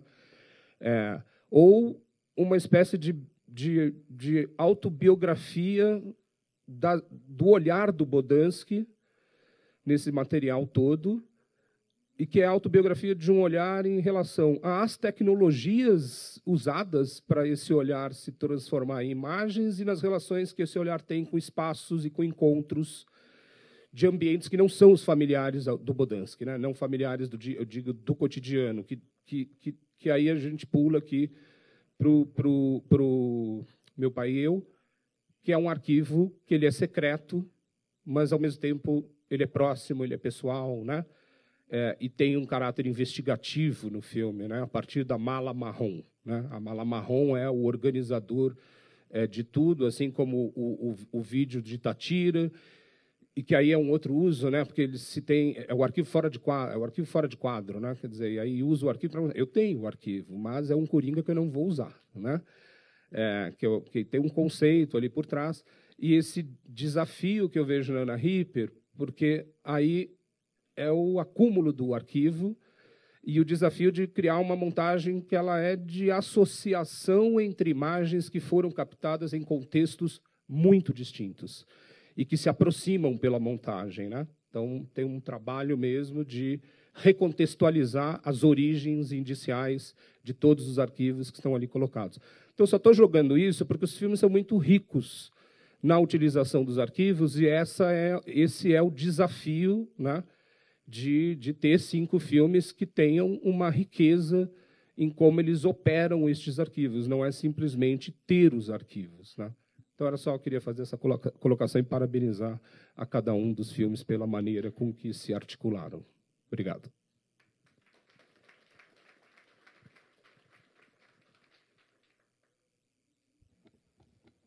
Bom, vamos às perguntas. Quem quiser, a gente tem 2 pessoas inscritas, Maria do Rosário e a Luísa. Sou Maria do Rosário Caetano, da Revista de Cinema. Eu tinha uma pergunta para cada um, mas pelo adiantado da hora, e 4h30 eu quero assistir o filme do Frei Beto, então não será falta de educação sair depois que eu vi as 2 perguntas que eu vou fazer. uma para o Bodansky e uma para a Ana. Bodansky, você fez o filme Utopia e Distopia sobre a UNB, um filme do qual você é personagem, porque você foi aluno da universidade, e depois você faz esse filme com a Liliane, e é também autobiográfico, né, a sua experiência profissional. E o filme da Lor, de certa forma, também é biográfico, porque sua mãe, não é? A sua origem está ali e tal. Eu pergunto se você tem um projeto de fazer ou uma tetralogia, uma pentalogia, ou mais, porque o material de arquivo você tem, né? Porque você viveu, como você mostra no preâmbulo do filme, para produzir imagens, né? Foi sua sina na vida, né? Então, eu pergunto se você já tem outros projetos engatilhados, se serão solo ou em parceria. E para Ana, você disse num debate antes que você usou muito no seu filme material do Lupa, da UF, né? E a coisa do arquivo doméstico. Houve um tempo que a gente jogava arquivo doméstico fora porque não dava o menor valor. E hoje, vendo filmes, a gente vê que eles estão hipervalorizados porque trazem testemunhos de época incríveis, né? Coisas maravilhosas. Então, eu queria que você... E na sua fala, você dizia também que, na sua observação desses filmes domésticos, familiares, a existência de famílias negras era praticamente inexistente, né? Então, eu queria que você abordasse isso, em que contexto foi isso, não é? Em que período, se era no Super 8, se mesmo no vídeo doméstico, e agora com o celular, se ainda há essa dificuldade de ter uma farta documentação de famílias negras, ou se isso está limitado ao prazo que você consultou. Respondendo a Rosário, não, eu não tenho nenhum projeto de continuar com a autobiografia, mas também não tenho nada contra. Quer dizer, é um arquivo que eu estou sempre descobrindo, sempre surgem coisas. E o arquivo que está levantado também não é todo, é só o arquivo analógico. Então, tem muita coisa ainda que talvez eu descubra, mas não tenho um projeto preso nisso, né? Eu me sinto livre de fazer o que eu quiser.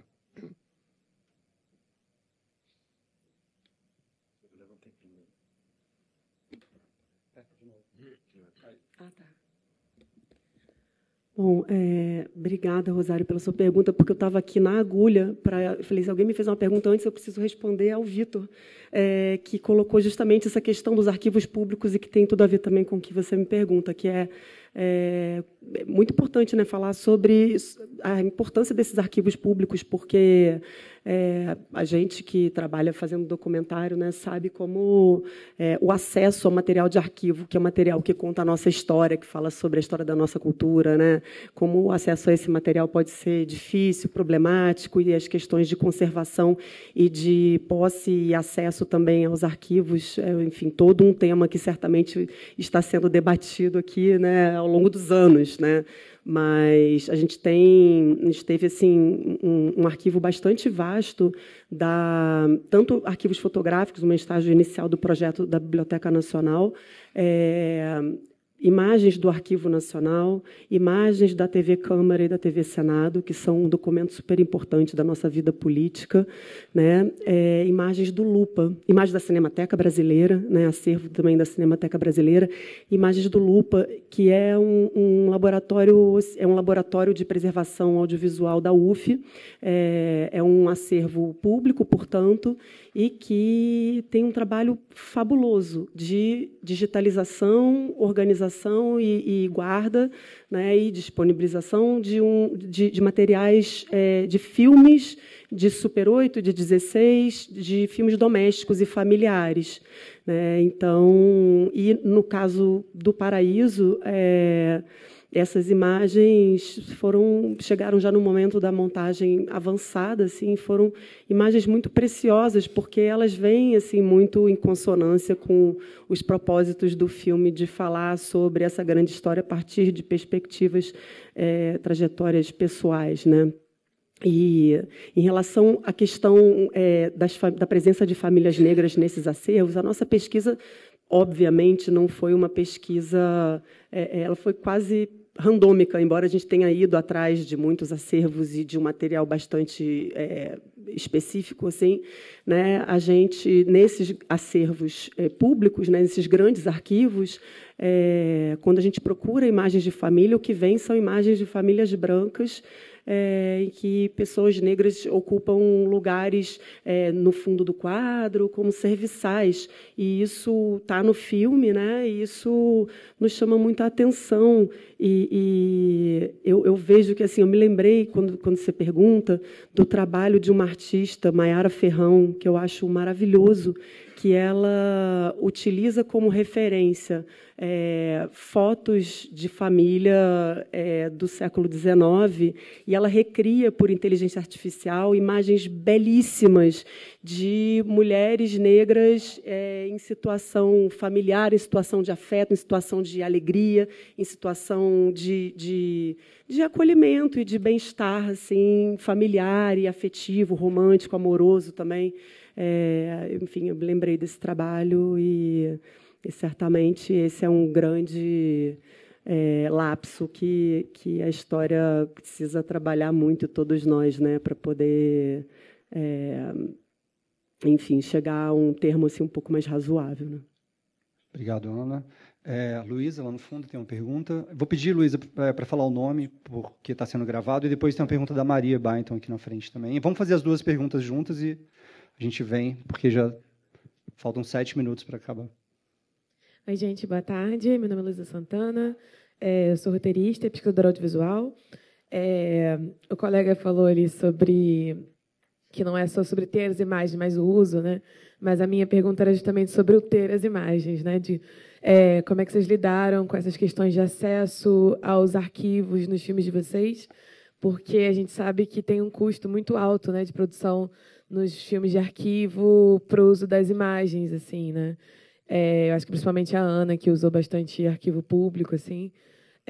Então, como é que vocês lidaram com isso de um ponto de vista da produção mesmo, né? De conseguir bancar ou até filtrar, né? Esse custo elevado exige também que você selecione mais as imagens que serão usadas e os tempos, assim. Então, como é que vocês trabalharam isso, articulando junto com a produção nos filmes de vocês?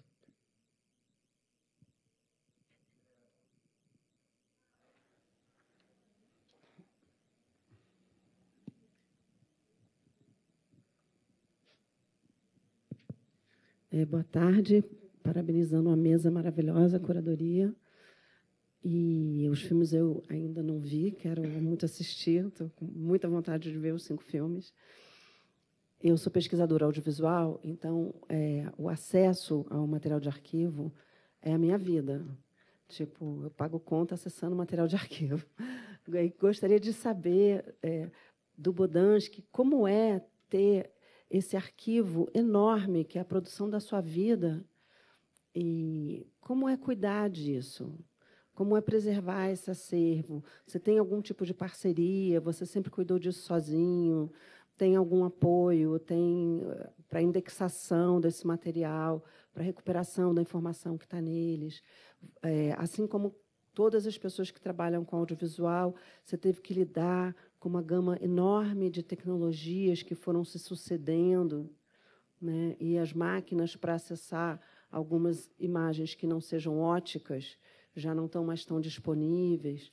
Então, um pouco assim dessa problemática do acesso a essas imagens, que são as imagens da sua vida, para o seu próprio uso, e também como é lidar com pessoas que te procuram para procurar imagens de arquivo. Isso é uma coisa interessante, isso é uma coisa que incomoda. Enfim, como que é ter esse arquivo, lidar com ele? E parabéns pela sua trajetória toda. E da sua filha também, que eu adoro o trabalho dela. Bom, vamos começar essa rodada de respostas. Eu acho que a pergunta da Luísa pode ser respondida por todo mundo, né? Acho que cada um pode comentar um pouco sobre essa questão desse acesso a materiais de arquivo, licenciamentos e tal. Acho que é uma pergunta geral. E essa específica para o Bodansky. Quer começar? Bodansky e Liliane?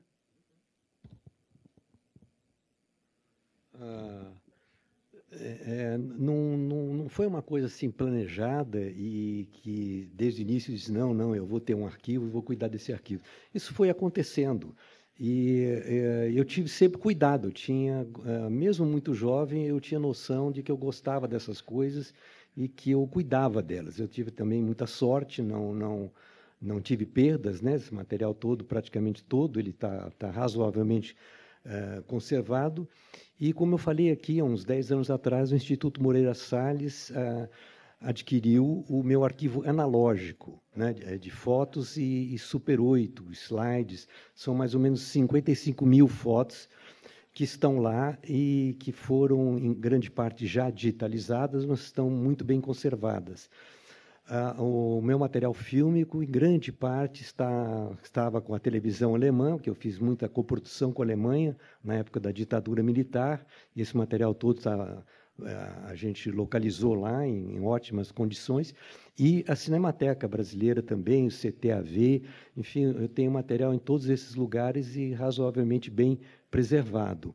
Agora, a questão da disponibilidade desse material é interessante, porque o acordo que eu tenho com o Instituto Moreira Salles é que esse arquivo é livre, né?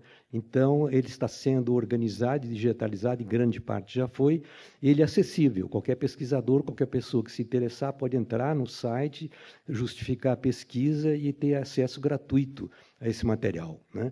E a coisa pessoal também, eu sou muito procurado mesmo, porque quer isso, quer aquilo, não dou conta disso sozinho, mas eu estou tentando organizar isso, né, para poder dar conta é um grande desejo meu que esse material fique disponível, né? Estou trabalhando para isso.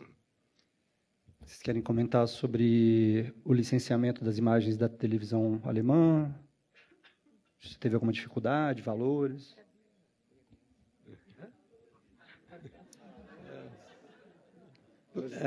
Não, é difícil, é complicado, né? A Alice Andrade, que está aqui, que foi a coordenadora do restauro dos meus filmes, né? Participou desse processo todo, inclusive lá na Alemanha, para conseguir fazer tudo isso.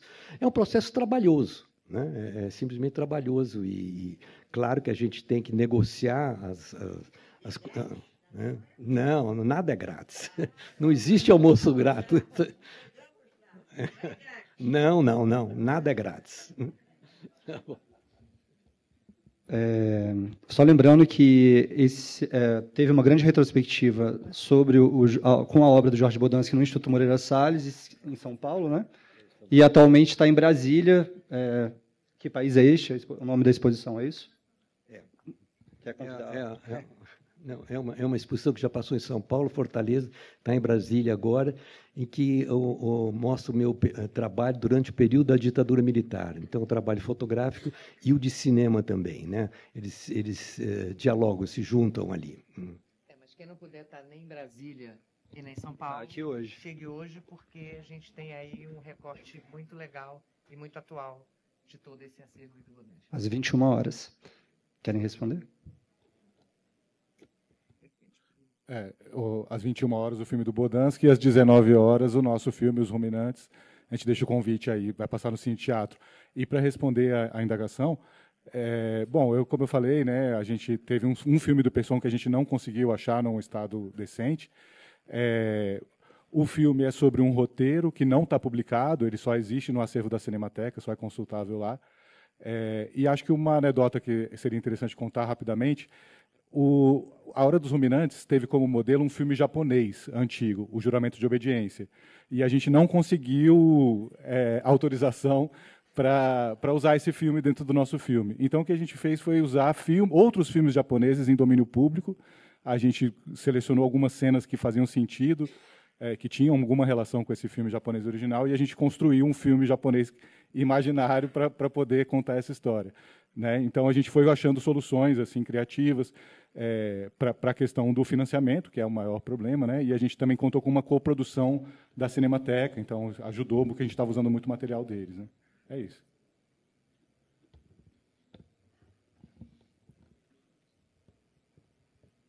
Bom, no nosso caso, gente, em Itatira, a gente tem as imagens do Sérgio, que é o que filmou mesmo o caso. E, nesse caso, ele cedeu para a gente as imagens. E a gente sentiu também uma importância de trazer um pouco a nacionalização do caso, que é uma reportagem da Globo, que daí para de ser não sei, quase uma fofoca da cidade e dimensiona para o Brasil, para um caso nacional. E aí, nesse caso, a gente teve que pagar. A gente teve um orçamento bem pequeno para o filme, assim, pensando num longa-metragem. A Globo cobrou 10 mil num primeiro momento para usar um trecho mesmo, acho que são menos de 30 segundos. Aí a gente chorou um pouco com eles, explicamos o nosso orçamento e tal, e fechamos em 5 mil, que a gente teve que pagar. E o que eu achei incrível, assim, é que eles mandam no frame. Era uma reportagem mesmo, de, sei lá, 2, 3 minutos, e eles viram exatamente os 20 e poucos segundos que a gente usou e mandam no frame certo, assim. Então, é isso. Bom, é muito interessante, Luísa, essa pergunta, porque assim, chega, no caso desse filme, um momento em que essa limitação de acesso por conta do custo, ela editorializa o filme, né? Lógico. Então, a gente opta por material que vem de acervos públicos, né? E também a gente caminha junto também com uma assessoria jurídica, que foi muito importante no caso desse filme, que indica possíveis usos de materiais de direito aberto, não sei o nome assim, né? Mas que a gente poderia usar. No caso, a TV Câmara, a TV Senado e alguns outros câmaras de segurança também, é um material que dispensa a necessidade de autorização e licenciamento. Mas, por exemplo, a gente queria muito, muito, muito, muito ter usado cenas de novela nesse filme, né? E isso não foi possível. Aí a gente adaptou a ideia e incorporou trechos de filmes de porno chanchado dos anos 70, né? Por exemplo. Meu caso foi pedir para a família mesmo. E a família deixou?